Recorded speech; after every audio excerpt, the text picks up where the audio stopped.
Hi guys, welcome back. Today we're going to talk about a new lighting concept. Now, if you look at the mushroom picture, the lighting that I used was I did in two ways. One is a typical sphere lighting, has the ball-shaped little light blob on it where the light would strike it directly. The second one is the ribbon, or the tube, and that would strike going down the entire tube. Today we're going to talk about diffuse lighting, and that's a lighting that doesn't really have one direction, but kind of goes in every direction because maybe something is blocking the light or filtering the light. It's used a lot in photography where they don't want to strike a light on something. This is going to give you a really nice arsenal if you could do all three different types of lighting, and a really interesting picture if you could incorporate all three types of lighting into your picture, because more than likely your picture will have some sort of diffuse lighting in it if there's multiple objects. What I usually do to start diffuse lighting. Well, let me just say this. Most people do diffuse lighting when they don't know the difference, when they don't realize that light can be directed on something.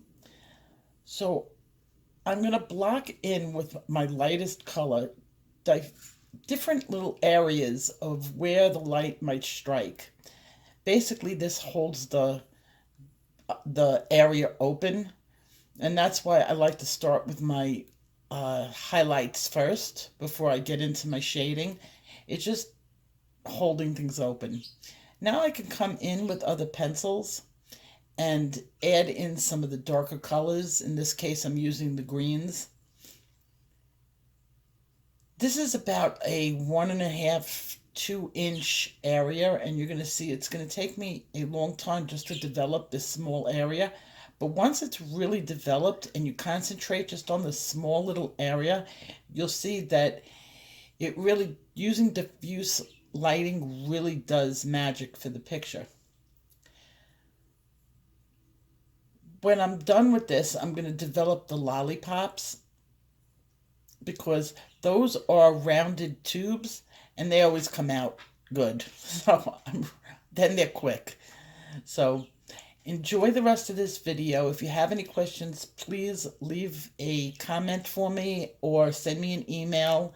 I've been loving the emails that I've been getting. A lot of people now they just want to say hello, and I love that. So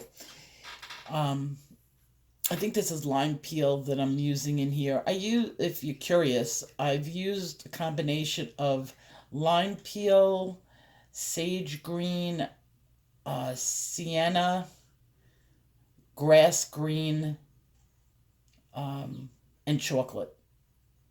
I'm pretty sure that was all the colors. Later on, if I want to get fancy, I can add in some grays. That always works. And if you're going to use your grays, you're going to use your French grays or your warm grays, because the warm grays go with greens better than the blue grays, depending on what's around. But since I'm using yellow, I would definitely use the warm gray on this over the cool gray.